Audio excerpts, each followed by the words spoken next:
Hello friends, मी आम्रपाली गजानन तुरुकमाने खिल्लारे घेऊन येत आहे माझ्या वाचनप्रेमी या यूट्यूब चॅनलवर गलती किसकी या पुस्तकातील 17वी कहाणी विदेशियों के हाथों बिकने से बाल बाल बची पूजा। जर तुम्ही माझे मागील व्हिडिओ बघितले नसतील तर त्याची लिंक डिस्क्रिप्शन बॉक्स मध्ये दिलेली आहे।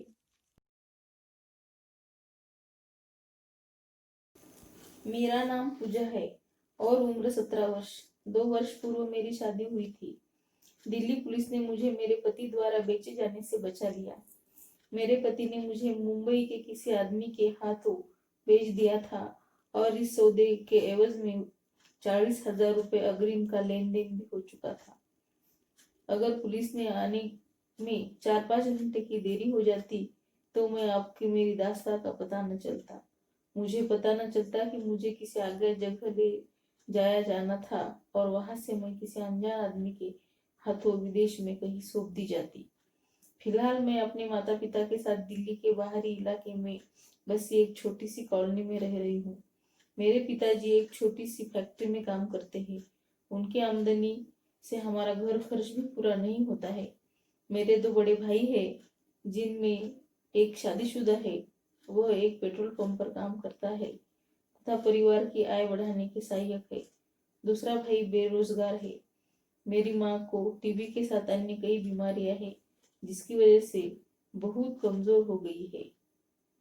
उसे बीमारी ने खाट पर कैद कर दिया था, जिसकी वजह से मेरी शादी 15 वर्ष की अबोध आयु में कर दी गई। एक दिन घर के पास डिस्पेंसरी में डॉक्टर से मिलने के लिए मैं माँ के साथ गई।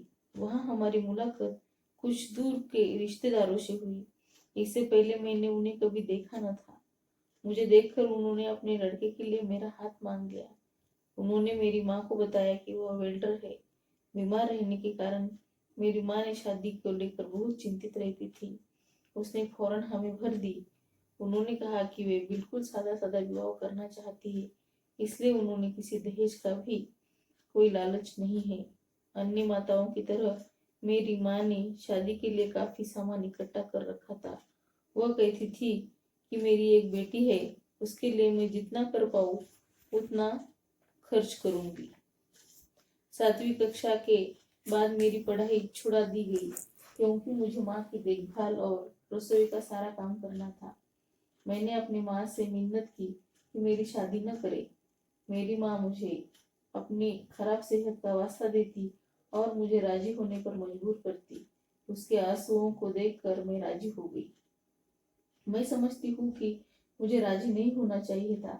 कभी कभी हम किसी आदमी के क्षणिक सुख के लिए समझौता कर लेते हैं, जबकि हम खुद दुखी होकर उन्हें अपनी सारी जिंदगी दुखी होने पर मजबूर करते हैं। मेरी शादी हो गई। मेरे जीवन के दूसरे अध्याय की शुरुआत हुई। मेरे माता पिता ने यह सोचकर कि कुछ गड़बड़ नहीं होगा, क्योंकि इतनी जल्दी अच्छा लड़का पाकर वह स्वयं खुशकिस्मत महसूस कर रहे थे। इसलिए उन्होंने मेरे ससुराल वाले के बारे में ज्यादा खोजबीन नहीं की। हमारे घर बहुत मेहमान आते थे। उन्हें देखकर मैं हैरान रहती थी। मेहमानों के आने के बाद मेरी सास मुझे ऊपर अपने कमरे में भेज देती और उनके बारे में पूछने पर वो मुझे खामोश रहने की सलाह देती। एक दिन मेरे माता पिता मुझसे मिलने मेरी ससुराल आए। मैंने अपनी माँ को वहाँ की गतिविधियों के बारे में बता दिया। मेरी माँ ने जब मेरी सास से उस सब के बारे में पूछा तो उसने जवाब दिया कि वह सच्चाई बताकर मुझे दुखी नहीं करना चाहती। दरअसल मैं अपना मकान बेचना चाहती हूँ, इसलिए खरीदार आते रहते हैं। यह सुनकर मैं हैरान रह गई, क्योंकि कोई भी खरीदार ऊपर की मंजिल देखने कभी नहीं आया था। एक दिन मेरे बहुत जोर देने पर मेरी सास ने मुझे बताया कि वे सब लोग अपने मकसद से यहाँ आते थे। औरतें मेरी सास की पड़ोसन होती थी और पुरुष कहीं दूसरी जगह से अपने काम वासना की शांति के लिए वहां आते थे। यह सुनकर मैं दंग रह गई। मेरी नजर में वो एक चकला जैसा था। हमारे परिवार की आय की यही एक स्रोत था। मेरी सास ने मुझे बड़े प्यार से कहा कि मैं घर के रिवाज के मुताबिक जिस्म फरोशी के धंधे में कूद पड़ूं। उसने मुझसे कहा कि अगर मैं वैसा करूंगी तो वो मेरे लिए अलग घर ले देगी और ढेर सारा जेवर बना देगी, जिनका जिंदगी में कुछ मायने होता है। इनकार करने में मैं अपने माता पिता के घर लौट जाना चाहती थी। अगले दिन मैंने अपनी सास की बहन से इन हरकतों की शिकायत कर दी। वो मेरी सास पर बहुत लाल पीली हुई। उसके जाने के बाद मेरे ससुराल वालों ने सारा गुस्सा मुझ पर उतार दिया। गीता नाम की एक जवान औरत और उसका पति मुकुल हमारे घर अक्सर आते थे। गीता मेरे पति को भाई कहकर संबोधती थी। एक दिन वो मुकुल के साथ मेरे घर आई और मुझसे ब्यूटी पार्लर के साथ चलने के लिए कहा। क्योंकि मेरे साथ मेरा पति भी जाने वाला था, इसलिए मैंने हामी भर दी। ब्यूटी पार्लर पहुंचकर मेरे पति ने कहा कि वो बाहर रहकर इंतजार करेगा। हम अंदर चले गए। हमारे बाहर आने पर मेरा पति वहां नहीं मिला। वहां एक कार हमारा इंतजार कर रही थी। मुकुल ने अपने हाथों में चाकू निकाल लिया और धक्का देकर मुझे कार में बैठा दिया। गीता आगे बैठ गई।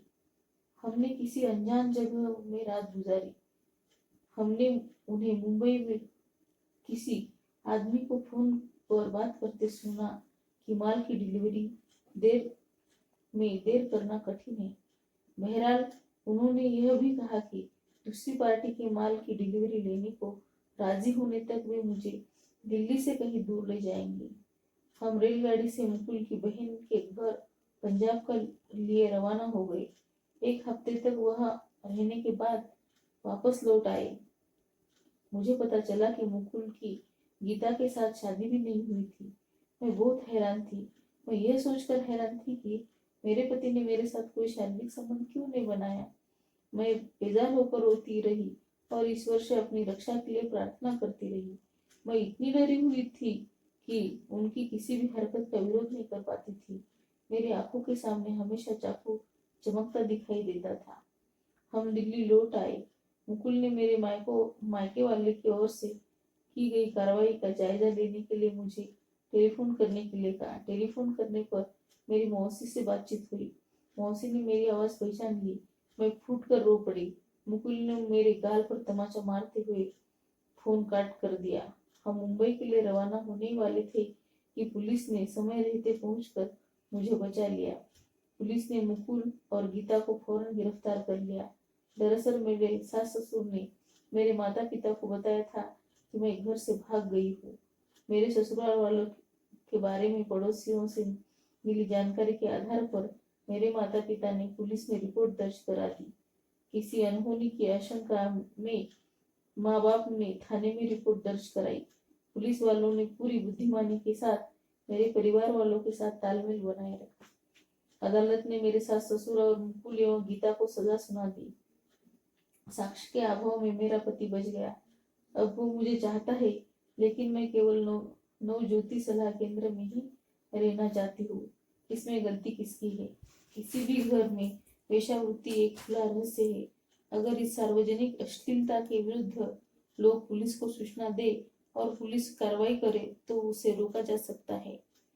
कई बार स्त्रियां स्वयं लड़कियों की सबसे बड़ी शोषिकाएं होती है।